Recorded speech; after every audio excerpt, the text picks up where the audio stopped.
Latest technology courses, best infrastructure మరియు అద్భుతమైన placements. Engineering లో మీ best choice Avian institute of engineering and technology, Ibrahimpatnam.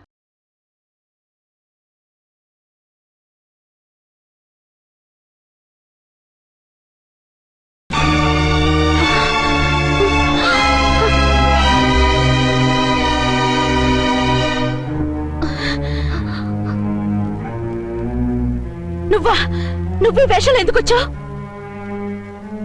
నన్నెందుకు మోసం చేశావు? సారీ, నిన్ను మోసం చేసిన వీడి కాదు, వారు. మా ఆయన ఎక్కడా? బైబిల్ మొత్తం చదివి ఏ సుప్రీం ఎవరని అడుగుతా వింటమ్మా. ఎంతకాలం నీకో మొగుడు ఉన్నారనుకుని తెగ మురిసిపోయారు. కానీ మీరు కట్టుకున్నది, పంచుకున్నది ఒకే ఒక మొగుణ్ణి, వారే వీరు.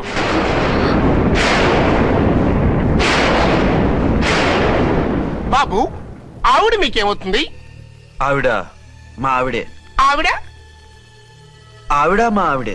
విన్నారుగా లేడీస్, ఈ సీన్ లో ఇక మన పని అయిపోయింది. ఇప్పుడు వన్ డే మ్యాచ్ మొదలవుతుంది. టాస్ వేసుకుని ఎవరు బౌలింగ్ చెయ్యాలో, ఎవరు బ్యాటింగ్ చెయ్యాలో వాళ్ళే డిసైడ్ చేసుకుంటారు. మనం గ్యాలరీలో కూర్చుని మ్యాచ్ చూద్దాం, పద. ఎందుకింత మోసం చేశారు? ఎందుకింత ద్రోహం చేశారు? నేను ఎవరిని మోసం చేయలేదు, ఎవరికి ద్రోహం చేయలేదు. పాపం, విధి ఆడిన వింత నాటకంలో ఆర్టిస్ట్ అయి ఉంటాడు. చెప్పండి, ఒక పెళ్లి చేసుకుని నన్నెందుకు రెండో పెళ్లి చేసుకున్నారు? మీకు భార్యగా నేను సరిపోలేదా? ఆవేశపడకుండా నేను చెప్పేది వినండి. నువ్వు చనిపోయావు అనుకుని అందరూ కలిసి నాకు బలవంతంగా పెళ్లి చేశారు. ఆ విషయం నాకెందుకు చెప్పలేదు?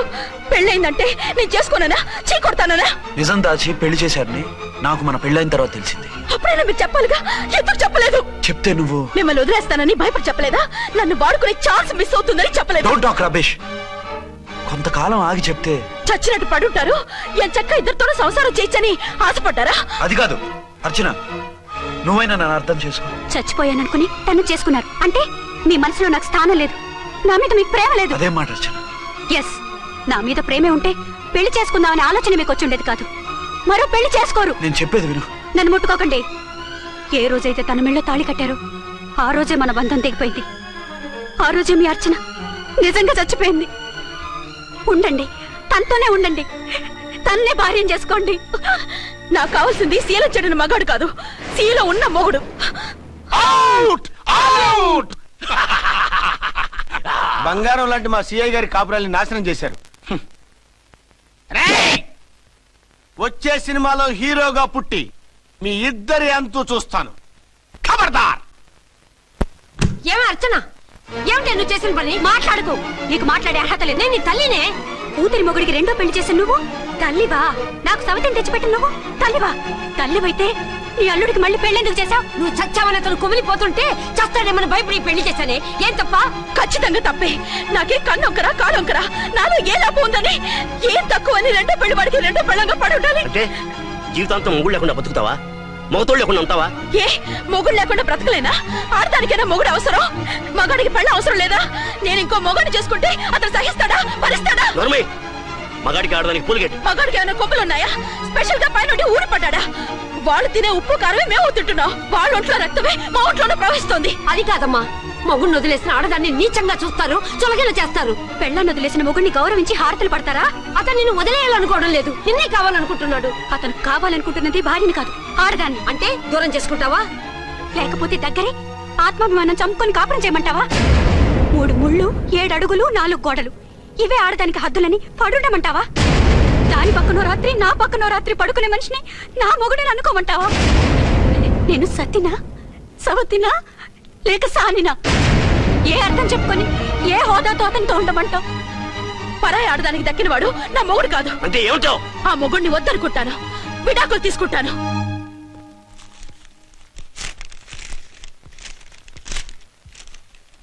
ఏమిట్రాది? లాయర్ నోటీసులు. లాయర్ నోటీసులు ఎవరు పంపారు? నీ కోడళ్ళు. దేనికి? వాళ్ళకి విడాకులు కావాలంట. నువ్వెందుకురా బాధపడతావు? సిగ్గు ఎగ్గు లేకుండా విడాకుల కోసం కోర్టుకెక్కినందుకు వాళ్ళు బాధపడాలి. నీలాంటి మంచి మొగుడిని దూరం చేసుకుంటున్నందుకు వాళ్ళు ఏడవాలి. మీసం లేని వాళ్ళు, వాళ్ళకి అంత పట్టుదల రోషం ఉన్నప్పుడు మీసం ఉన్న మగాడివి నీకెంత ఉండాలరా? వాళ్ళకి నువ్వు అక్కర్లేనప్పుడు నీకు వాళ్ళు అక్కర్లేదు. ఇంతకాలం నువ్వు చెప్పింది నేను విన్నాను, ఇప్పుడు నేను చెప్పింది నువ్వు వినాలి. మొగుండి వదిలేసిన వాళ్ళకి మొగుడు తోటలేమో కానీ పెళ్ళాం వదిలేసిన మొగుడు 1,00,000 మంది దొరుకుతారు.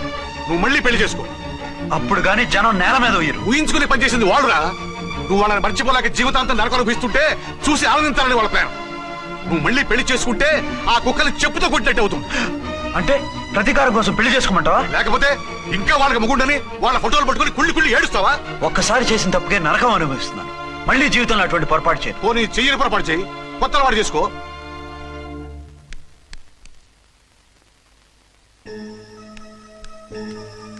ఇదిగో నాలాగా తాగుడు అలవాటు చేసుకో. బాధల్ని బాధ్యతల్ని మర్చిపో. పెళ్ళాలు వదిలేసిన మొగుడని అవమానం పడే కంటే గౌరవంగా తాగుబోతనిపించుకో. అలాగే నా తండ్రికి ఆనందిస్తాను. తీసుకో.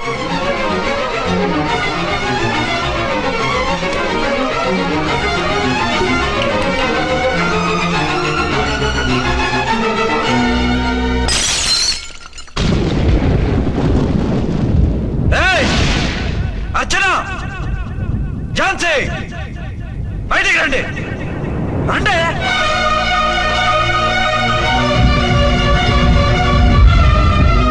भाई और बहनों, देखो, ये मेरा फर्स्ट पत्नी है.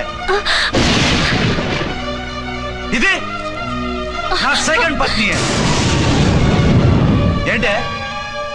ఏంటి ఆ లుక్లో? తాగొచ్చానా? నేను తాగలేదే, మీరే తాగించారు. తెగేదాకా తెచ్చారు, తాగేదాకా తీసుకొచ్చారు. నాకు విడాకులు ఇస్తారు. నాది పెళ్ళా పేకాట? ఆడినంతసేపు ఆడి మధ్యలో మిడిల్ డ్రాప్ చేయడానికి. అసలు నేను మీకేం ద్రోహం చేశాను? నువ్వు తిరిగి రాగానే on the spot first night cancel చేసుకుని నీ దగ్గర పరిగెత్తు రావడవా? ఇంకో మగాడు ఎవడైనా అయితే అలా వచ్చేస్తాడా? చెప్పను ఛాలెంజ్.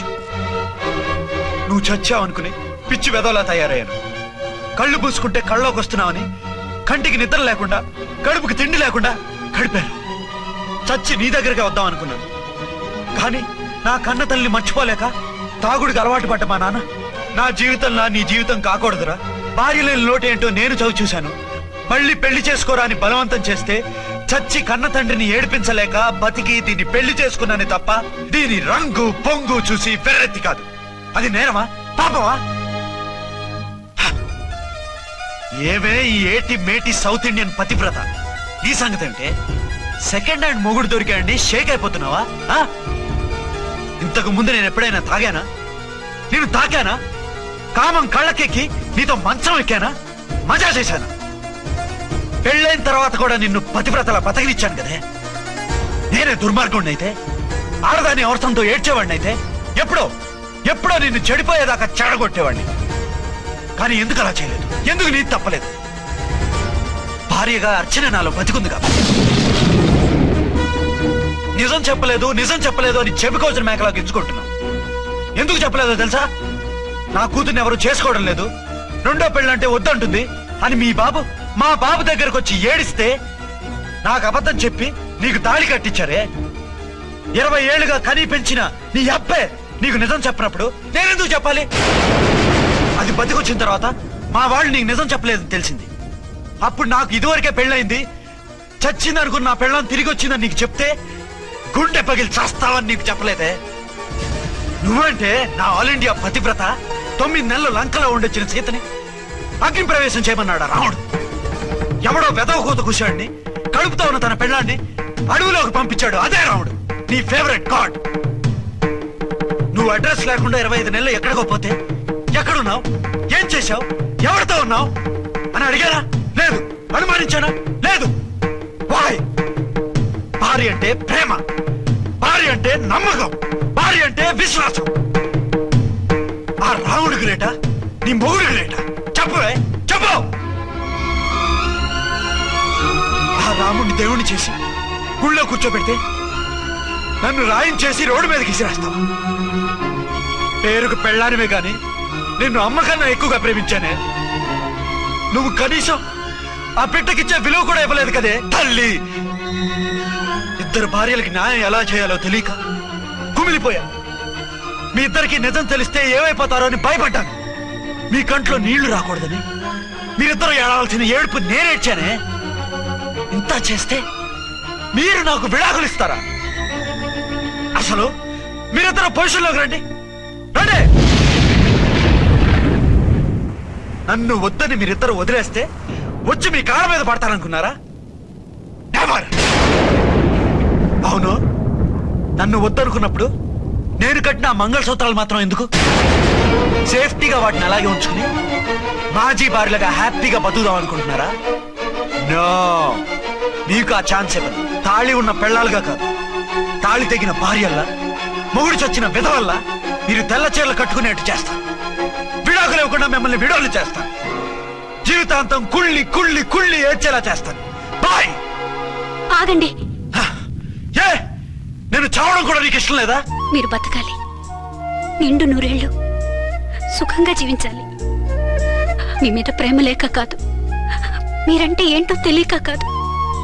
నా వల్ల మీకు ఝాన్సీకి అన్యాయం జరగకూడదని నేను మిమ్మల్ని అనుమానించాను, అవమానించాను. మీకు దూరం కావాలనుకున్నాను, విడాకులు కోరుకున్నాను. నేను మీకు భార్యనయ్యాను, మీ బిడ్డకు తల్లినయ్యాను. కొంతైనా మీతో జీవితాన్ని తృప్తిగా అనుభవించాను. కానీ ఝాన్సీ ఒక్క పసుపు తాడు తప్ప భార్యగా ఏమీ పొందలేదు. భార్యగా మీ జీవితంలో తనకి చోటివ్వండి. లేదక్క, అలా చేస్తే నువ్వు భర్తనే కాదు, బాబుకి తండ్రిని కూడా దూరం చేసిన దాని అవుతావు. ఆయన మనస్ఫూర్తిగా ఇష్టపడి చేసుకుంది నిన్ను, ప్రేమించింది నిన్ను. ఆయన మనసులో నీకు తప్ప నాకు స్థానం లేదు. నువ్వు బలవంతంగా నన్ను భార్యని చేసినా మనిషిని సొంతం చేసుకోగలను గాని మనసుని పంచుకోలేను. ఆ భార్య స్థానం ఎప్పటికీ నీదే. ఒకరి మీద ఒకరు ఇంత ప్రేమను పెట్టుకొని ఒకరి గురించి ఒకరు ఆలోచించి మీ జీవితాలని పాడు చేసుకోకండి. అక్క చెల్లెళ్ళలాగా కలిసిమెలిసి అతను సుఖపెట్టి మీరు సుఖంగా ఉండండి. క్షమించండి, నాకు భార్య అచ్చనే కానీ ఝాన్సీ కాలేదు. అవునన్నా, ఆయన ఎప్పటికీ శ్రీరామచంద్రుడిలాగానే ఉండాలి. ఆ రాముడికి సీత ఒక్కటే, ఆ సీత అక్కే. మరి నీ బతుకు? నేను మళ్ళీ పెళ్లి చేసుకుంటాను. నా గురించి ఆలోచించకుండా మీరిద్దరూ సుఖంగా సంతోషంగా ఉండండి. ఈ రోజు నుంచి ఆవిడే మీ ఆవిడ.